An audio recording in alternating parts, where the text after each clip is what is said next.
ప్రజలు ఐక్యత బంధు భావనతో కలిసి ఉండాలని పిలుపునిచ్చారు రామగుండం పోలీస్ కమిషనర్ అంబర్ కిషోర్ ఝా. వల్లభాయ్ పటేల్ 150వ జయంతి ఉత్సవాల్లో పెద్దపల్లి జిల్లా రామగుండంలో పోలీసులు యూనిట్ రన్ నిర్వహించారు. రామగుండం పోలీస్ కమిషనరేట్ నుంచి గోదావరి ఖని చౌరస్తా రామగుండం బి పవర్ హౌస్ వరకు రన్ కొనసాగింది. దేశ ఐక్యత సమగ్రత కోసం ప్రతి ఒక్కరూ కృషి చేయాలన్నారు పోలీసులు. దాదాపు 30 ప్లేసెస్ లో మొత్తం కమిషనరేట్ లో ఈ ప్రోగ్రామ్ ఆర్గనైజ్ చేయడం జరిగింది. ఇదే ప్రోగ్రామ్ కి భాగంగా ఈ రోజు ఎన్టీపీసీ 1 టౌన్ సిఐ ద్వారా ఈ ప్రోగ్రామ్ ఆర్గనైజ్ చేయడం జరిగింది.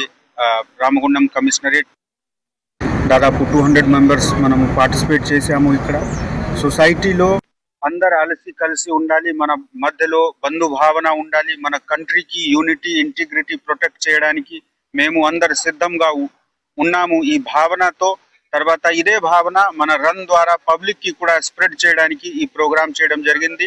ఈ ప్రోగ్రామ్ కి ఒక పెద్ద గౌరవం రాష్ట్రకి ఫస్ట్ హోంశాఖ మంత్రి గౌరవనీయులు సర్దార్ వల్లభాయ్ పటేల్ జన్మ దివసం. ఇది 31 అక్టోబర్.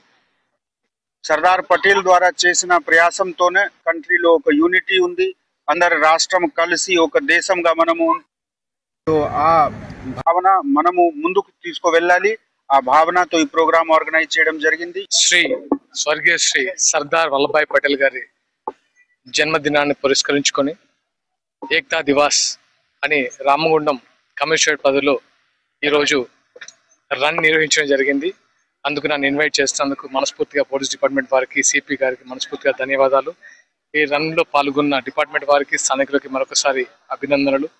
ముఖ్యంగా సర్దార్ వల్లభాయ్ పటేల్ గారి గురించి చెప్పాలంటే రజాకార్ మూవ్మెంట్ ని విచ్ఛిన్నం చేసి ఒక స్వంత రాష్ట్రంగా, అంటే దేశానికి స్వాతంత్రం వచ్చినా మనకు స్వాతంత్రం రాలేదు. దానికి మనకు స్వేచ్ఛావాయు పిలుచుకునే అవకాశం ఇచ్చిన సర్దార్ వల్లభాయ్ పటేల్ గారికి మన తెలంగాణ ప్రజలు రుణపడి ఉండాలి.